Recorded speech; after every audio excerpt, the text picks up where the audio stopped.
Hi there, welcome back to Cook Like a German.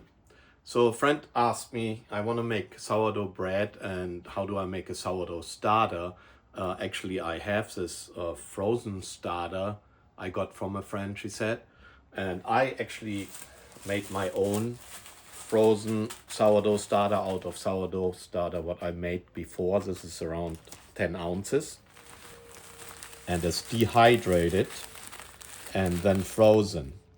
And now the people will ask, so now I have this, but how do I get that back into a cake pasty form and make it like a sourdough starter? I can actually bake a bread with a sourdough bread. So that's what I want to demonstrate very quickly. So this is my sourdough starter, and I used hers because I help her out to make it, and then I hand it over, and then she's on her own to make her bread first time. So I put this back in the freezer. And why would you freeze a sourdough starter? Well, let's go think you go on vacation for 2 weeks and you don't want to constantly feed your starter water, flour. Even if you put it in the refrigerator, it gets a little bit more dormant, but you still have to eventually feed it a little bit or it dies or it gets really alcoholic, metallic tasting. So this I got for my birthday. This is actually a sourdough starter warming oven. You can set the temperature. Sourdough starter likes to grow between 70-80% Fahrenheit very well. And let's see, I have one in here, nice and warm.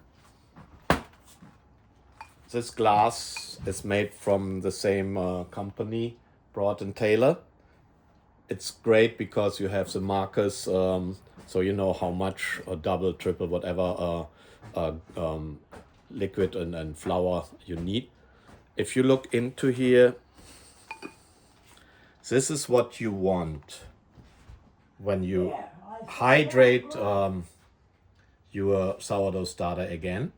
And what you do is, when you get that frozen sourdough starter, you will put it in this jar or in any kind of jar really, and you add the same amount of flour as the weight of your sourdough starter, and then double the weight of water.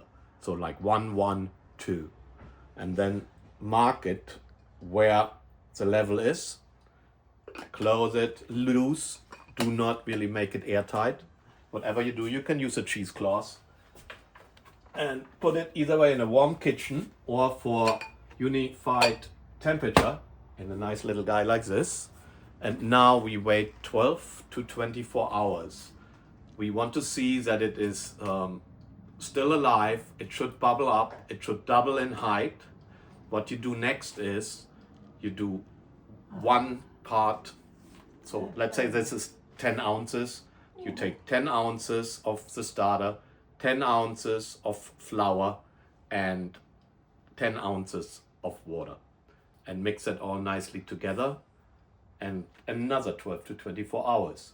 After that, you do the same, but now you discard half of it, and the rest is like a concentrated one, goes back in here again, 12 to 24 hours. You're doing this for 5 to 7 days. Then you're ready to have a cultivated, reactivated sourdough starter you can do your sourdough bread with. And the rest, what you discard, you know, they make fantastic pancakes. You have like some kind of a sourdough type-ish pancakes, not that sour yet, but it works, so you don't have to throw all your flour and water away. So see you then. And if you want to see how to make a sourdough bread, well, my YouTube channel has actually a video for that. See you then.